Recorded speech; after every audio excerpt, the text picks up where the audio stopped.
Hey, it's Claire Winter here. I've had a bit of a break from going live, so I'm really excited to be going live again to talk about getting visible in a way that feels good.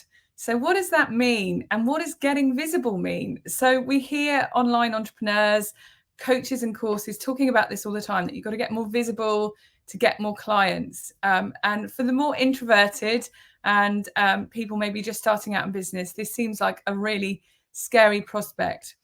But like creating content, I believe you can find a way of getting visible that really works for you, that really feels good and you enjoy doing. So we all got into business, we all created businesses that we love, hopefully.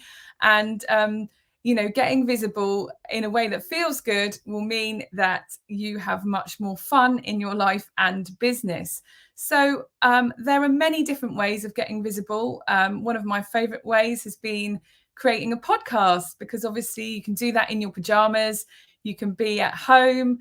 You can interview incredible guests all around the world, and platforms like Spotify and iTunes share that content for you. So podcasting, that's a great way. Now, if you're not ready to create your own podcast, that's absolutely fine. But you can also pitch yourself as a podcast guest. So if you've fallen out of love with mainstream media and you don't want to go down the traditional PR route, go pitching to either other entrepreneurs or bloggers or podcasters that are in different niches to you that can showcase you as an expert at what you do.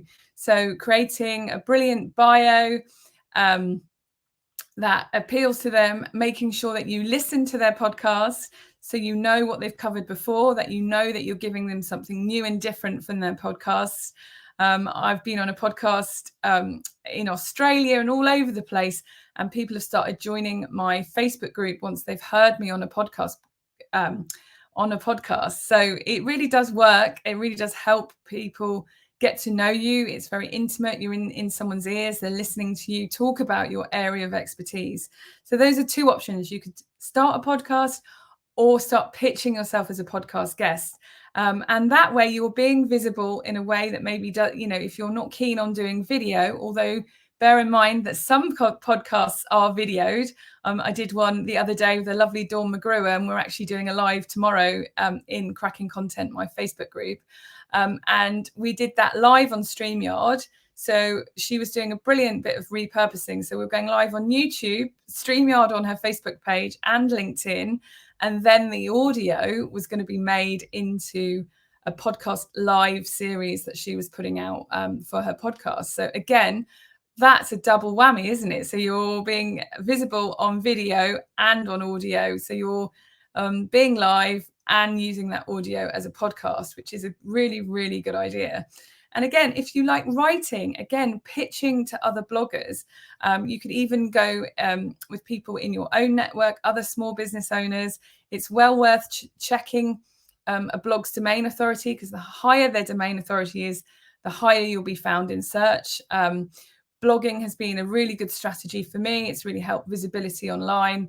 And also you can repurpose that content into lots of other bits of video and social media posts. Again, getting visible in a way that suits you. So if you're good at writing a blog and breaking it up into social media posts, sharing it in Facebook groups. And again, the other thing you can do is pitch yourself as an expert into other people's communities. So they might not have a podcast, they might be like me and they've got 2,000 people in their Facebook group and they love hosting guest expert trainings. The same thing is you could be on an interview series on LinkedIn, for example. I've been encouraging people to apply for LinkedIn Live. If you're active on LinkedIn, not many people are doing video on that platform at the moment. So get doing some LinkedIn Lives. It's much easier to apply. People are getting approved in just 24 hours. So if you haven't already and you're watching this on LinkedIn, apply for LinkedIn Live and start doing video. You need decent lighting to be in landscape. You can use an external software like StreamYard or Be Live to broadcast on LinkedIn. So again, another really easy way to get visible in a way that feels good for you. Getting comfortable on video just takes practice. And one way of doing that, if you're not keen on going live, and not everyone is, batch record them, and put them out daily. I actually sometimes think there's a barrier to doing that, though. If you go live, you've just got to talk and keep on going, even if you stumble on your words or forget what you're going to say. People don't mind. They love a bit of live. If your kid, in lockdown, kids were running in, dogs were running in, other halves were taking calls. I mean, you name it, there was chaos ensuing. But I think people like that kind of real life stuff. We've got Angela and Chrissy. Hi. Yes, you can help with increasing confidence. Yeah, 100%. A lot of that work can be done with mindset, hypnotherapy, affirmations. All of those things can really help. And so does practicing. So getting comfortable talking to camera. You can practice on your iPhone. You can practice in smaller Facebook groups.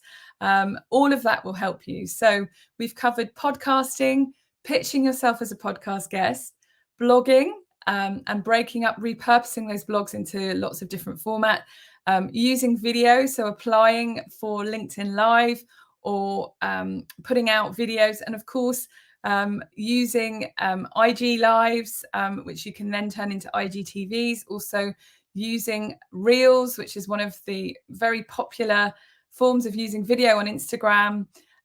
Always start using the new features that people, that social media platforms are pushing. But again, choose your platform. You don't have to be everywhere all the time. You just need to get clever with the content you're creating and really, really do one area really, really, really well. So these are just some of the ways that you can get visible. I've got a free PR guide. If you want it, just pop PR in the comments and I will pop the link in. But you can also do more conventional pitching to the press. So that's more mainstream media, so radio, glossy magazines, TV stations, by following the hashtag journo request. So you're responding to a journalist's request for content, for expert content, or maybe even a case study. So that is a really, really great way of being visible. And also you're much more likely to get traction rather than just pitching, hey, Ilana, great, I'll pop that in the link after I've gone live. I can't do it while I'm going live. So there are loads and loads of brilliant ways of getting visible in a way that feels good. Figure out whether it's audio, video, or writing that you want to focus on. And there are opportunities in all of those areas where you can create these, what I love talking about is these, what I call them core bits of content. And then you use social media to amplify it. So getting known for one thing that you're really, really good at is also a great idea. So choose that area. What gives you joy?